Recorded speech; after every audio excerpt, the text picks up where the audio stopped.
annual wages growth in Australia has risen to 2.6%. That's the highest level since 2014. The Treasurer, Jim Chalmers, has been pretty cautious in welcoming these figures. He says he is aware of the challenges posed by the rising cost of living. This is why wages, productivity, job security, women's experience will be the focus of the Albanese government's upcoming Jobs Summit. Joining me live is the Employment and Workplace Relations Minister, Tony Burke. We've been talking about wages for a very long time, Tony Burke. Wages are actually going backwards at the fastest pace we've seen in 25 years. That's real wages. When is it going to get better? Well, what needs to happen is we need to get wages moving themselves, and the intention is, in the projections that Jim Chalmers made clear when he brought down the economic statement a few weeks ago in Parliament, is that if we get wages moving, you then get that crossover point as inflation starts to fall, where people's real wages start to move forward. I mean, that's the odd thing about these figures. First of all, is that in terms of straight wages, how much people are getting in their pay packet, it is starting to improve. It's still a long way off where it needs to be, but it's starting to improve. But it's against an environment where inflation at the moment around the world and here in Australia is soaring. So in terms of what that means in people's homes, it means exactly what you said. At the moment, people are seeing their costs rise faster than their wages, and we need to deal with both halves of that equation. And when you mentioned that you and I have been talking about it for a long time in terms of the need to get wages moving, we had a decade where it was a deliberate policy of government to keep wages low. Now we need to turn that on its head and have policies to get wages moving. You say that they're improving, but a long way from where they need to be. It's 2.6% at the moment in the last quarter. So how far short is it, in your view, inflation aside?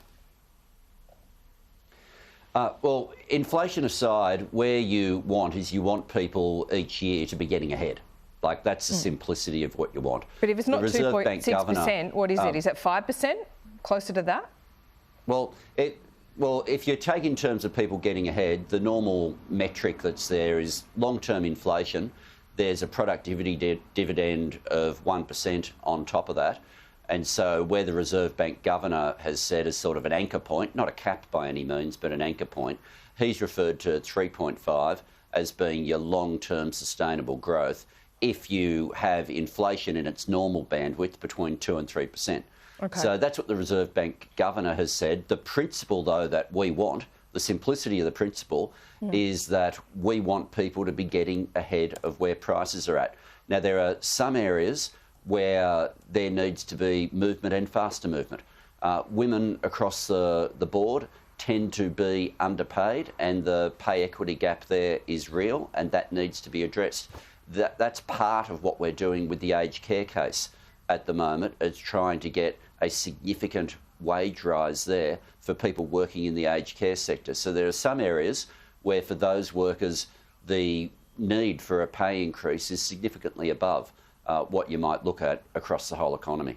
OK, let's look at the Jobs Summit, the upcoming Jobs Summit.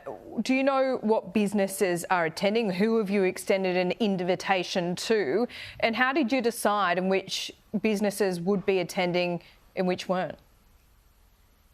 Yeah, Jim Chalmers is the one who's got full charge of the guest list, and so he'll announce that as we get closer to it. You always are going to end up in a situation where you have some people who could have made a fantastic contribution who aren't in the door when you're limiting numbers. It's one of the reasons why so many ministers have been holding roundtables in advance of the Jobs Summit that become part of the summit process. So I'm conducting a series of those myself, and right through to local members of parliament. Some of them have been conducting them in their electorate as well to feed those views in. In terms of who's in the door on the day, we do know David Littleproud will be there. He was invited and said yes. We know that Peter Dutton won't be. He was invited and said no. But you will see a big representation from business, from the union movement, from different organisations there as well. But you're always going to end up with some people who could have made a great contribution who aren't in the door. Will it pay a dividend to David Littleproud? Are you going to finally fix that ag visa? He'll raise that issue. One thing that I want to make sure of is anything with visas, and this goes directly to my responsibilities, isn't used as a way of driving wages down and of exploitation of workers. Well, that's a good point, isn't it? Because I think everyone has acknowledged that we do need more migrant workers at the moment. The unions, the AWU for one, has said for every migrant worker, they want to see businesses pay for the either reskilling or upskilling of a domestic worker. Is that something that you would agree to and enforce? It's a good idea that's being put to the summit, and we'll see where the conversation takes us. What I know is the examples of workers being exploited that I've spoken with you about over the years on the program have disproportionately been people on visas. So when we've talked about some of the delivery riders, and we had that period in a few months where we had more than 5 people die in those jobs. Overwhelmingly, those individuals were visa workers. When we talked about people in horticulture, some being paid as little as $2 an hour, those workers, some of whom I met, one woman by the name of Kate from Taiwan, was on a visa here as a worker. So the issues of us needing more workers, absolutely true. We need to make sure that we move away from the world where we've been in the last decade, where so many of those individuals were also being exploited. Well, the Fair Work Commission has just overturned a decision to give more rights to these workers. So what does that say? This is an independent commission that seems at odds with what you're saying this morning.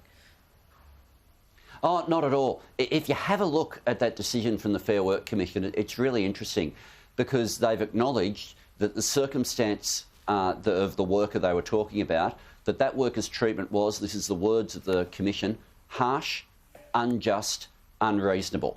They found all of that was true. They also found that technically this individual doesn't satisfy the definition of employee, therefore there's nothing that they can do. So you're going to change that definition, aren't you? When? We want to add a new category of people who are employee-like. So instead of it being, if you're an employee, you get a whole lot of rights. If you're not an employee, all your rights fall off a cliff. A situation where we turn that cliff into a ramp. And if you are employee-like, to the extent that you're like an employee, the Fair Work Commission can determine what are the appropriate minimum standards for those workers. Well, doesn't this also prove that Uber should be around the table at the Job Summit? Well, one of the things I'm really happy about, Uber's one of the companies that has now signed an agreement with the Transport Workers Union, quite specifically saying they want there to be minimum standards and they want there to be an independent commission dealing with that. We're in consultation now, so this isn't something where we need to go to the Summit for new ideas on this one. We took formed policy on this one, which no program dealt with in more detail actually than your own over the last 3 years. And that policy, we're now consulting with business on how we might advance the implementation of it. But effectively, I don't want Australia to be a country where you have to rely on tips to be able to make ends meet. Yeah. I want people to have the technology. I don't want to smash the technology, but 21st century technology should never mean 19th century working conditions. And just a final one, coal and iron ore, but coal in particular, huge profits. BHP up 170%. That's really going to save the federal government's budget, isn't it? Oh, look, it's for Jim to go through all of those numbers, Sure. But there's no doubt from the economic statement he gave previously that we have a whole lot of different stories going on in the country at the moment, where we do have, for sections of the resources industry, some extraordinary prices at the moment, and the economy's benefiting from that. Maybe revisit a super profits tax. What do you reckon? It's not for me to rule in or rule out, but you're the only person who's been suggesting that directly to me, I've got to say. OK. We'll talk soon, Tony Burke, in the lead up to this Job Summit, at the Job Summit and beyond. We'll speak soon.